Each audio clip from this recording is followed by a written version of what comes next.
Hi, good evening, everybody. Welcome to MentorKart for this live session again. And today is very interesting topic about future of electric vehicles in India. And we have invited our special guests today, and two of them. One is Mr. Ravikiran, who is our EV expert for today, and Mr. Uday Birje, who is our startup experts.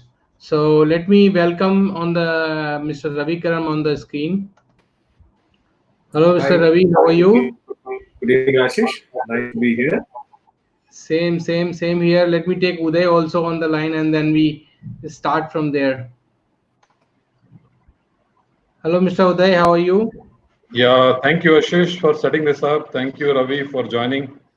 Welcome, Hello, welcome. everybody. Happy to be here. Welcome to the show. So basically, yeah, let me tell my audience that today we are going to talk about a lot about EV in India and future and the technology which is coming up. Before we go there, so since both of you are in Bangalore, how the situation there? Delhi is red zone for Yeah, sure. Ashish, I think in general, I think Bangalore, has been very disciplined, is what I can say. Yes. And but yesterday I saw after the floodgates were opened, in general, lot of activity, a lot of vehicles on the streets, shops open, people moving around. But I hope people will just hold back and relax and not cause unnecessarily social distancing issues. But I think there is a lot of work going on from home, so that's my feeling. Right. And So how and about you, also, I Ravi? think, A lot of time has gone into already more than 50, 56 day, I believe. yeah. Yeah. So I think it's interesting to see how the city is coped up. We don't have too many cases. There are cases, but not too many. So hopefully, in the next probably 14 days to 15 days, maybe we get into a green zone or an orange zone. So then probably most of the economic activity will start. Let's hope. Let's hope that everything goes fine. Right. So the people started already coming from various places. So the topic at today says that EV. Is there any impact, especially before we start on as far as electrical vehicles is concerned, post especially this lockdown and pandemic period which is going on? It is going to be positive for this industry. Yeah, so Ashish, one important thing just to remember is that you're in Delhi. You Yes. know your pollution levels.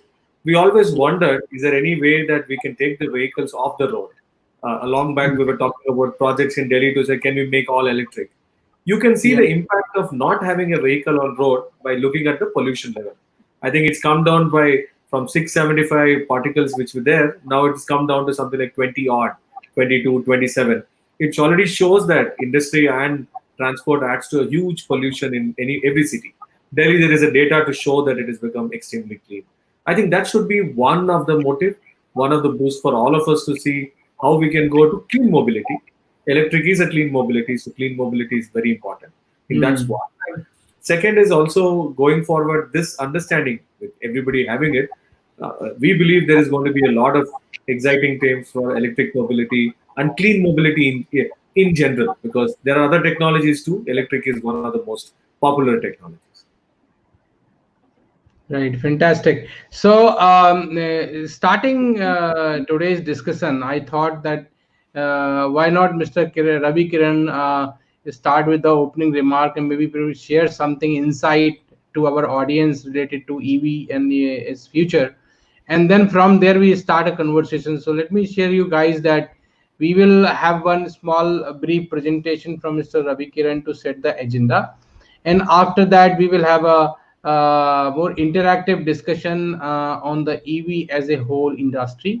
And you guys are welcome to write your questions, queries, concerns related to any of this area, and you have any doubts about it, whether as a customer or consumer who are going to utilize the services of EV, or if you are already a startup and already working in this ecosystem.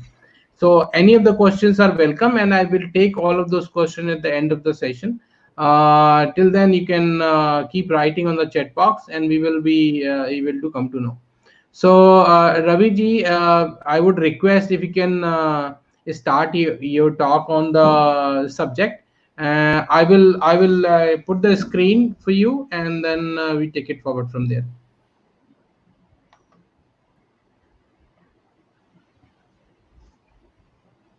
Thank you, Ashish. I hope the slides are up now. Yes. Okay. So my idea here is to give in a short period of time certain glimpse on what's happening in electric mobility in general from a global point of view, and also in India, and keep an ecosystem perspective. That is to see not just when a lot of people talk about electric vehicles, we either think about only a vehicle, but it's cutting across a lot of them, vehicle to a charger to how the drivers are getting trained, the various technologies coming together. So what I will do is I'll quickly walk you through why electric vehicles. I think that's a question many people ask. The three important aspects we always talk about. One is it is a cleaner alternative. It is cleaner at the point of consumption. That is where the vehicles are used. It is clean. There is, of course, some amount of question asking, is the energy clean? But that is something with solar and renewable energies coming in.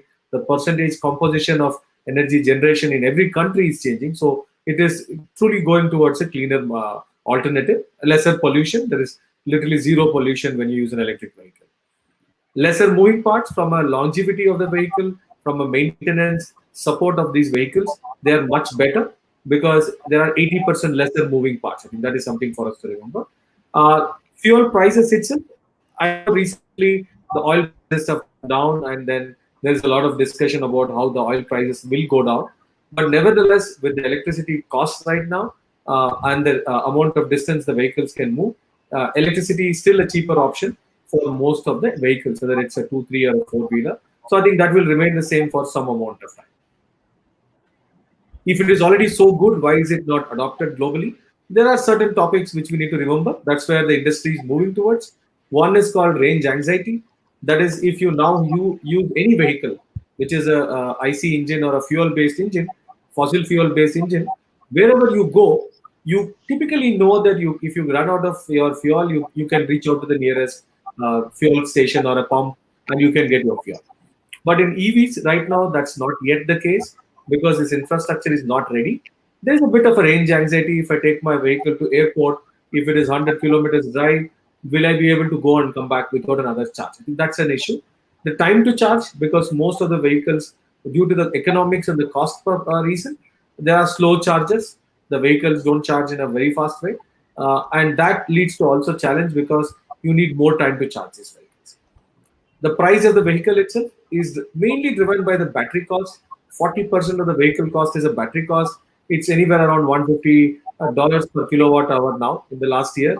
The moment it reaches the $100 mark and comes down below $100, EV prices will start to match the IC engine prices, and then you don't really look at an EV as an option, but EV becomes one of the possible choices you have, and because it will match in terms of cost and performance to any other vehicle. There is also a challenge of time to switch from gasoline. A lot of people have gasoline vehicles. You will wait for a certain period of time before you switch. I think that's another challenge. The choice of vehicles, a lot of them are coming in the last years, but there is still a lot more variety in choice vehicles available in the IC engines. There are new technology because it's a new area, newer technologies coming up. I think that will take some time for it to get standardized. Why in India? The potential is quite huge. We are one of the highly polluted cities, and I think that's a strong enough reason. We already talked about Delhi and many cities where cleaner mobility can reduce the pollution. India is the top 3 oil importer globally, and we don't have to import electricity right now, and that would be a big boost from a GDP point of view because you don't have to import oil, but you can actually use your electricity in the country to fuel your automotive use. So that's the next point, really. Many people ask, is India really having that much surplus electricity to fuel all the vehicles? At the generation, at the source, India is a power surplus country. And the challenges are distribution. But if we get our act right and get the electricity to the vehicles, I'm quite sure we are in a much better shape. And also, the share of renewables is moved up to 10+% now, 12 plus, around 12%. It's expected to increase in the next years. So that will also boost the clean mobility. And all of these, when we talk about electric mobility, they are all connected vehicles, connected equipments. All of them will be connected. And India being digitally native now, thanks to all the 3G and the 4G technologies we have, it's going to be much more easier to deploy most of these technologies on the ground. I think that's very interesting, a good point of time where EVs are coming in. Keeping this in mind, Indian government and policy makers have been pushing, because several countries globally are trying to do it in multiple ways by having either leaving taxes on IC engines or giving discounts and giving subsidies on electric vehicles. Sometimes the countries are also announced that in certain cities there won't be any other vehicle other than electric vehicle in certain zones. So different countries are taking different approach. In India, what we have done is we have sort of announced, it's not at a policy, that by 2024, most three-wheelers sold in India would be electric. By 25, any vehicle below 150cc, the two-wheeler vehicles, will also be electric only.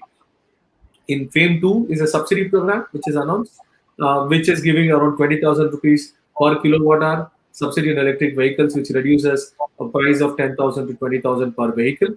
And there is also, eventually there will be penalty on polluting vehicles. An interesting aspect also is that in future, 20% of parking in every new building has to be reserved for electric vehicles in India going forward. And last but not least, from a vehicle charging point of view, the government is modified its ruling to also allow anybody, including you and me, to install electric vehicle charging equipment as long as you have a special connection from the local discom or the distribution company. You can offer electric vehicle charging with certain guidelines and with certain tariffs. One thing to remember always when we talk about electric vehicles, we think of Tesla and higher-end cars, and that's what comes to our mind when we talk about electric vehicles. But what we need to remember is in India, nearly 83% of the market is two-wheelers and three-wheelers, 80% is two-wheelers, and it's a huge number of vehicles on road. So the kind of mobility change we will see in India will be very different from what we saw in the other countries. So this is something as an opportunity for us. We can innovate, we can build a lot of technologies made for Indian market. And I think who knows things better than us? We are the largest manufacturers of two-wheeler vehicles in the world. Just wanted to give you some glimpse of kind of vehicles already in the market. I don't want to take the brand names, but you can see the vehicles. There are quite a few announcements coming in the two-wheeler space, three-wheeler space, cars. Not too many options right now, but you will see a lot more. I haven't mentioned the newer launches, which is already there. Buses, there are several road transport organizations moving towards electric vehicles, buses predominantly. I think that will also add to reducing the pollution in cities. And last mile vehicles, the smaller bicycles, tricycles, two-wheelers, all of them are also coming in, even as a fleet when we think about it. At the same time, for these vehicles, the fuel stations will appear everywhere going forward in the next few years. Most of the charging will happen at home, whether it's a two-wheeler or a four-wheeler, or for three-wheelers, it will be at a hub where you park. It will be slow charging at home. You can afford to do that. Also slow charging at office places. But eventually, when you go to public places like parking or public parking, highways, it will all be fast charges. Fleets will use transport hubs where whether it's a three-wheeler, four-wheeler, or a bus, will come to one central place, get its top-up charge. Always when we say charging, you don't have to think about always a full charge for the vehicle. It is going to be a top-up charge that you give it additional charge so that it can go for another round and come back. So various charging technologies will be planned. And grid will also get ready for such an equipment to come on the grid and deliver the electricity to all of them. So there is a lot of work ongoing in this space. There is, of course, a new business models emerging where the charger will come to you. That is, a lot of players are thinking about moving heavy batteries with the charge, and that they will drive in parking places and give you electricity wherever you are. So in fuel stations, a lot of new challenges going forward.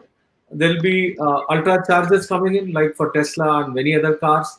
Wireless charging on the roads are being talked about. Pantograph-based charging solutions in bus stops for mainly the buses is being talked about. Lamp posts, we have enough street lamps. The same connections can be used for charging bicycles and two-wheelers. Lamp post-based charging equipment is coming up. Solar cars are being talked about. There are many different topics. These are all the innovative things which is happening on the charging side. Also, what we need to remember is all these vehicles are connected. So there is going to be, from a smart city context, an intelligent transport which is required, ITS, because all these vehicles will start talking to each other eventually talking to the charger, talking to the cloud. So there is going to be a lot more technology to be also deployed in a smart city context for EV to boom and give you much more benefits. Telecom network should also get upgraded because all these vehicles will be connected, all the chargers will be connected. They will send a lot of data packets across. So it's one of those massive IoT use case. India is at still 4G, but 5G envisions this and assumes that all this will happen. So India will take probably a year to two to move towards 5G, but in many other countries, it's already a reality. And already our 4G might manage the current requirement, but it will be a challenge when massive adoption of EV happens. India, I wish and I want India to be a leader in this space, and I'm seeing a lot of innovations.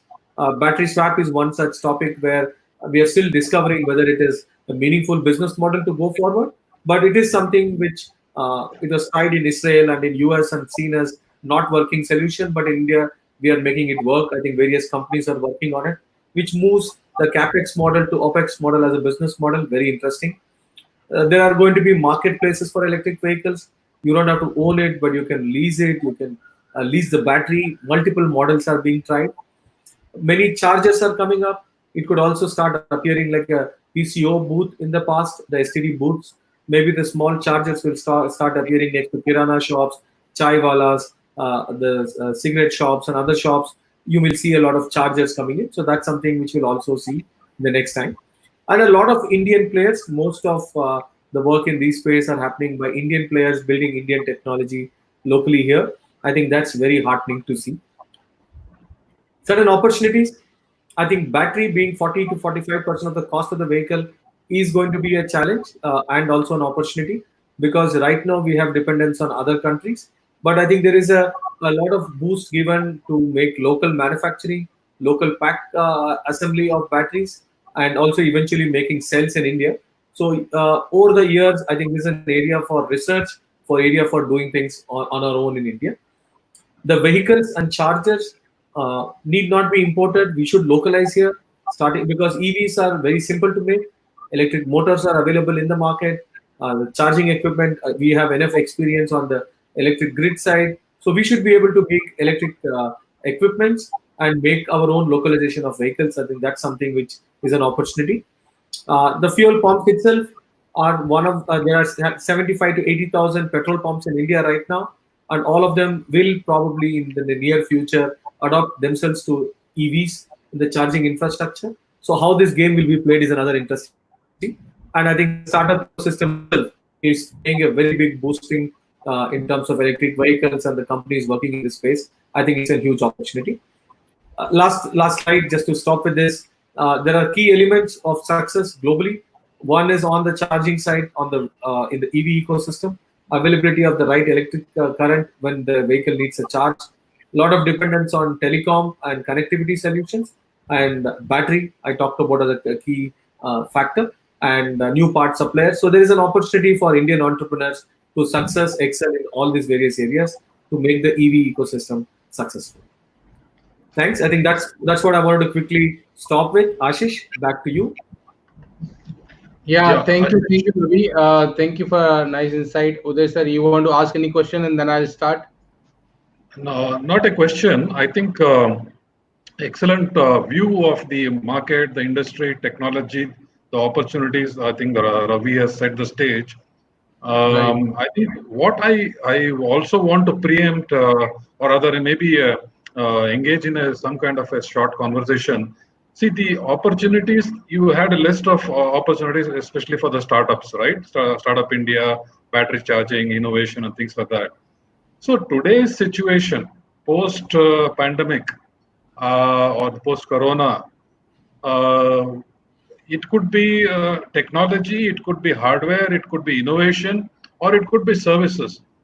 Ravi, what in your view is a sweet spot? Let's say next 12 months to 18 months, or let's say maximum 24 months. If somebody wants to a startup or anybody, forget the big companies like the Mahindras or whatever, a startup or entrepreneur wants to focus on, what should he be doing? Where is the sweet spot, or which are the low-hanging fruits? That's my question. Thanks, Uday. I think given the current scenario and the way things will change, which we should be ready for in the next 6 months to 1 year, uh, huge opportunity in terms of fleets and technologies for fleets, because EVs will be a huge business case for any kind of fleet, whether it's a logistics fleet, whether it's a passenger fleet. So there will be a new kind of services which will come up where probably the electric vehicles will be the main mode of transport for most of them.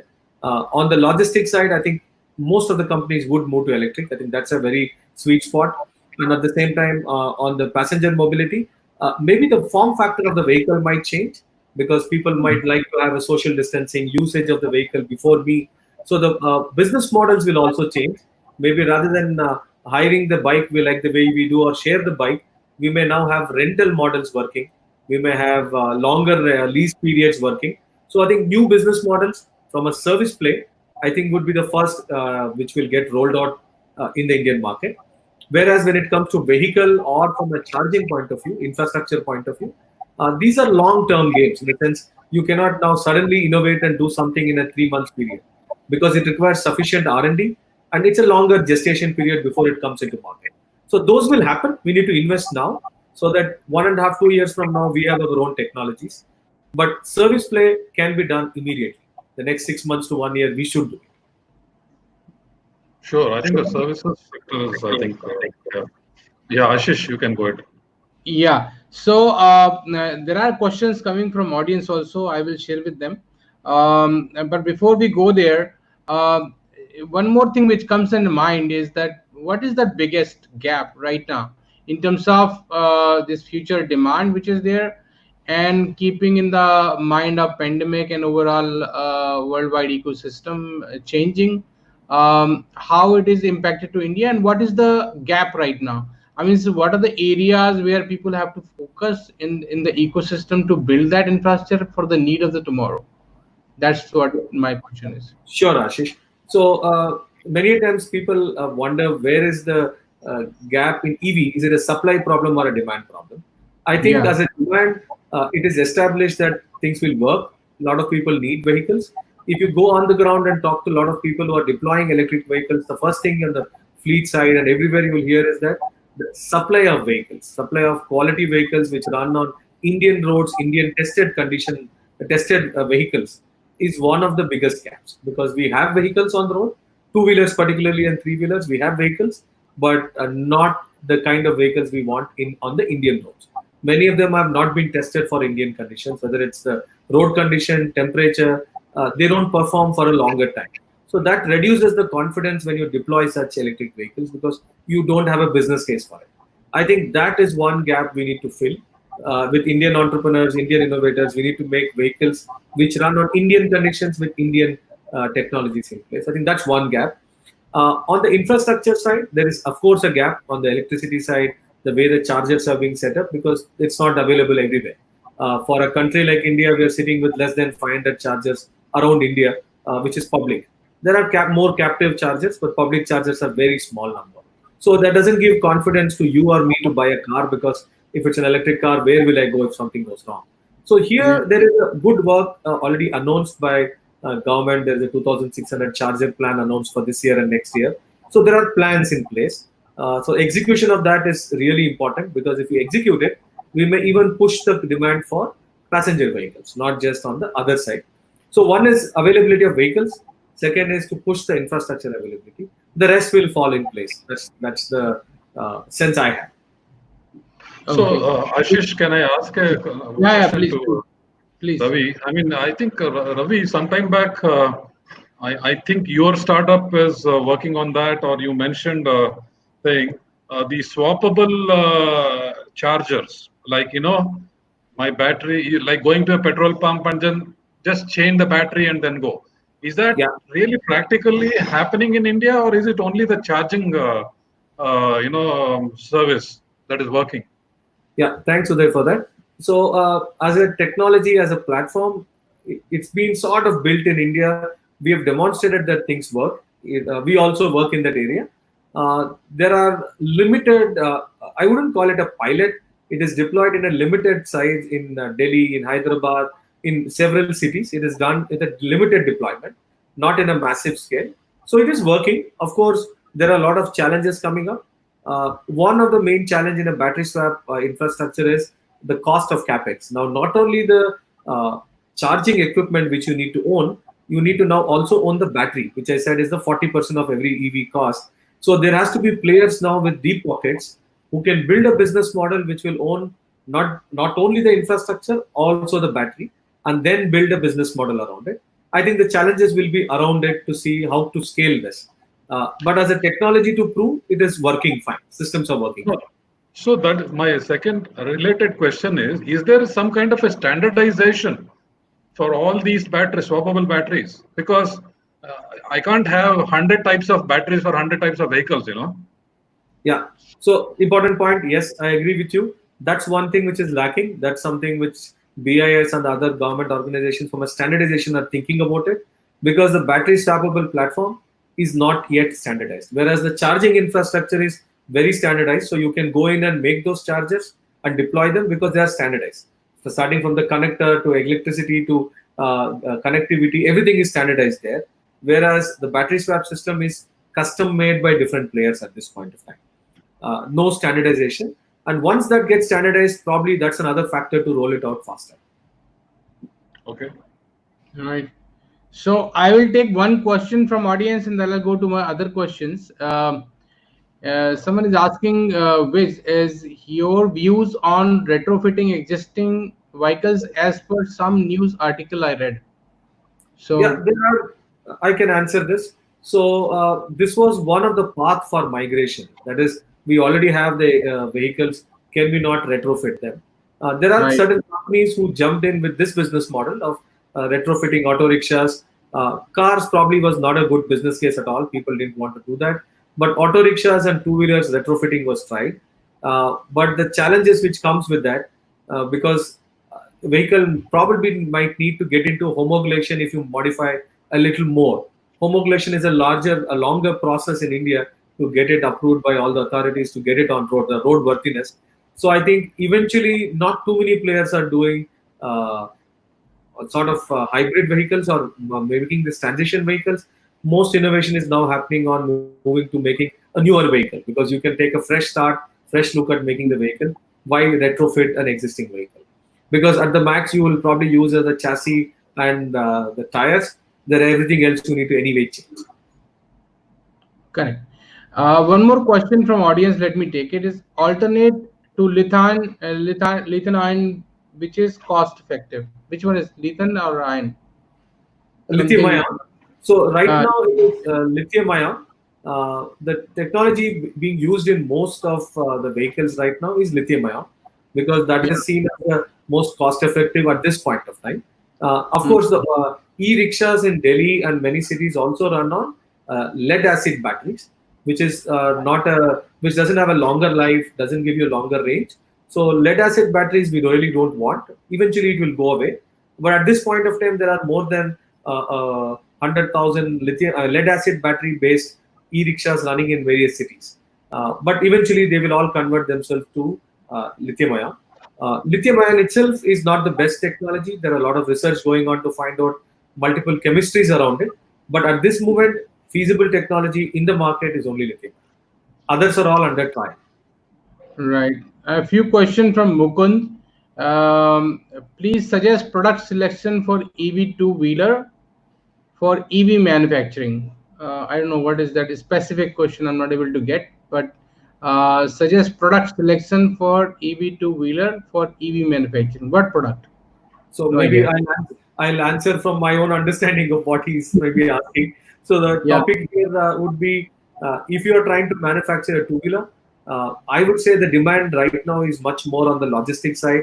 Create a vehicle with a form factor which can take care of delivery vehicles with a single passenger, with a good carriage, good design of a carriage, and ergonomics in a way that it is designed for delivery vehicles.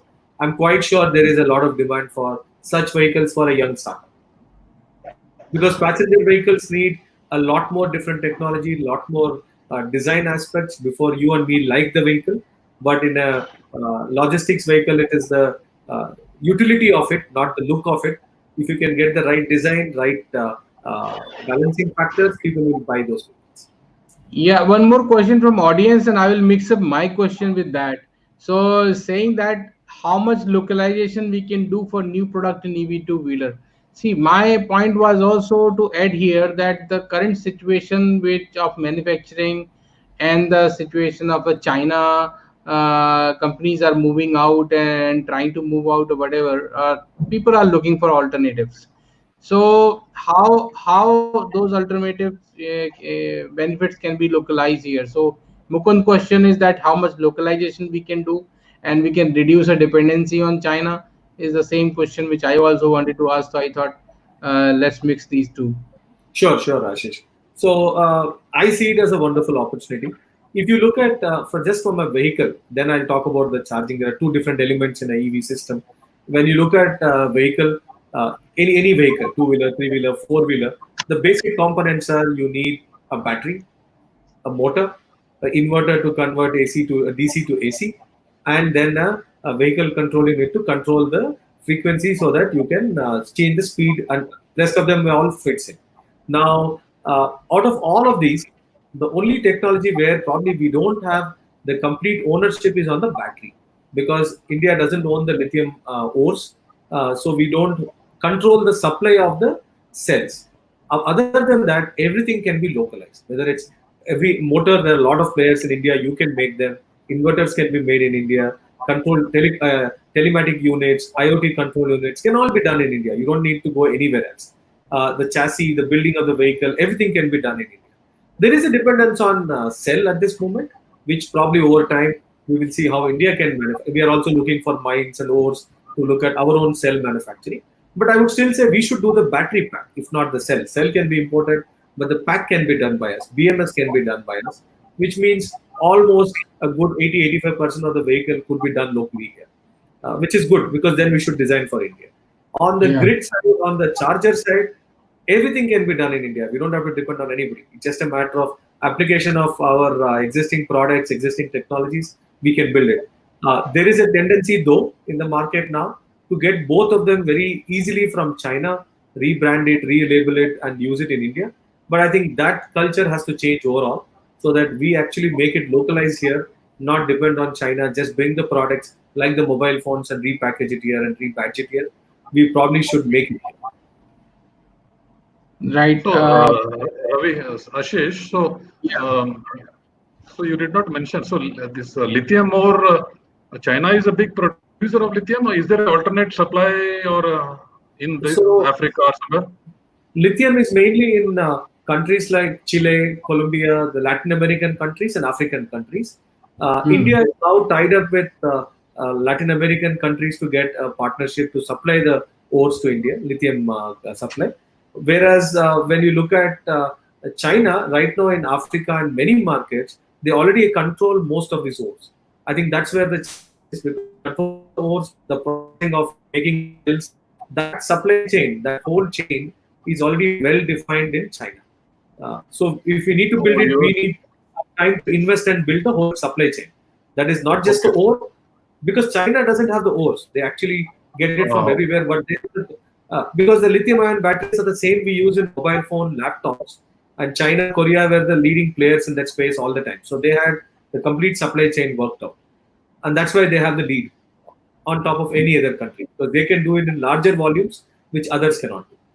Yeah, so say that they are controlling more the supply chain. They must be controlling the ore fields or whatever. They must have leased it out to Chinese companies or whatever, right? So they must be. Correct. So yeah, but still manageable. Correct. So, but that's the challenge of supply chain. That's where it is now. Okay. In comparison to the other countries, like where do you see? I mean, saying maybe I'll mix these two questions. That one is that where we stand in comparison to other countries, because we have very less time, and second is that keeping that in mind, what is the one or two or three opportunities for young startups today which they can work on? I'm saying I've seen a couple of startups working in a EV area, but very specifically into certain either on a battery side or on assembling side or on a distribution side. Now, definitely, business model also evolving, so we'll have to see. So, what are the 2 or 3 opportunity you would suggest for a startup to go after? I mean, saying, especially keeping in this demand. Yeah, so maybe I'll answer the first part quickly and then come to this question. Sure. How do we compare vis-a-vis other countries? So if you look at EV evolution in the last 25, 30 years, though EV is not new, EV is a 150-year-old topic. Electric cars were very popular in the 1900s. Then they died because of Model T. Then we've brought it back in the last 25 years. So electric car is not new in that sense. US is a large market thanks to Tesla, Nissan, and other players. Japan is a large market. Europe is a large market from a four-wheeler point of view. All these are large markets. What we should not forget is China did a conscious policy-based driving EVs in the last 15 years, 10 to 15 years, where their adoption of EV has been more closer to what we will do. That is two-wheelers, three-wheelers, and the cars, of course. We have two models of adoption. One is the European, American, and Japanese, which was very car-driven approach, where they built infrastructure based on the cars, built cars. Whereas China looked at how to make the two-wheelers, three-wheelers, and a business model like a battery swap. All of that they tried in their cities to ensure systems work. So there is some amount of learning. We can't pick up too much from China because their market operates very different from our market, the way we operate. But technically, there are some similarities in what we will do in India. So that's from a different countries. But two-wheeler, three-wheeler, none of these countries have tried. So whatever we do will be the innovation along with China. I think these two countries will be the forerunners in terms of innovation there. Now coming to what a young startup can do.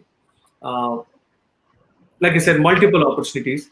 One, if you take any vehicle, I would say whether it's a two-wheeler, three-wheeler is where a lot of youngster startups are trying to build a two-wheeler and a three-wheeler.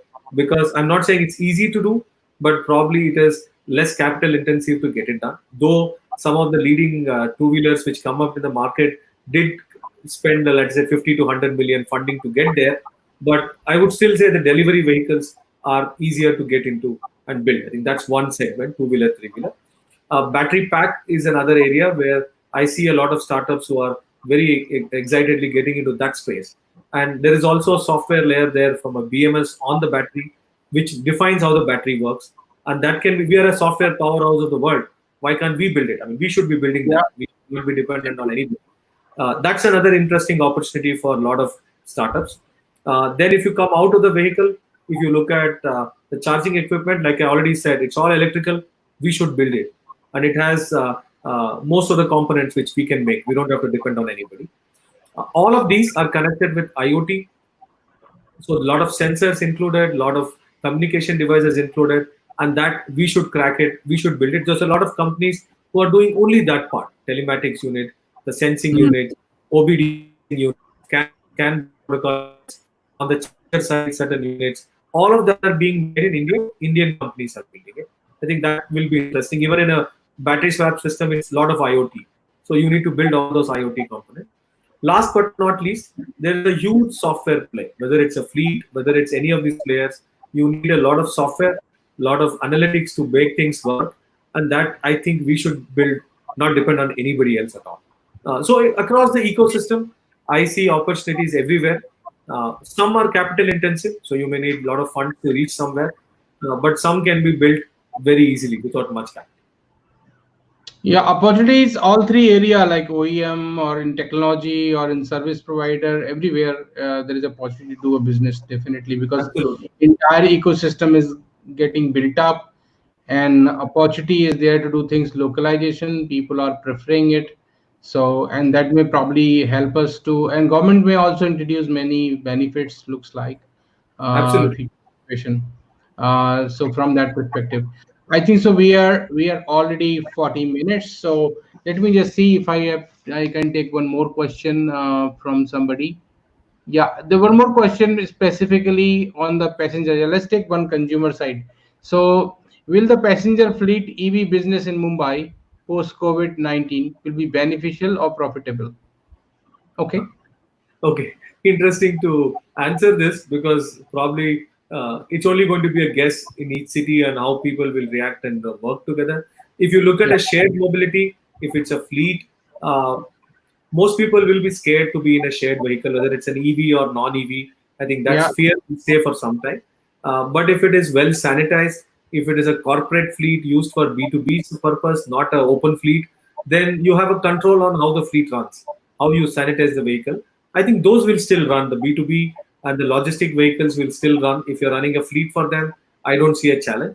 But if it's a shared rental vehicle or a vehicle which you're giving it for multiple people to share, there may be some reluctance till we probably get into cost dynamics, because India is very price sensitive market. If the price is still reasonable, I have a feeling Indian market will still use the electric vehicles if the price is right. I don't see a challenge. Mixed response right now. Maybe I wouldn't say everything will be perfect or great, but I'm quite sure there are some segments which will work very normally and there won't be any challenge.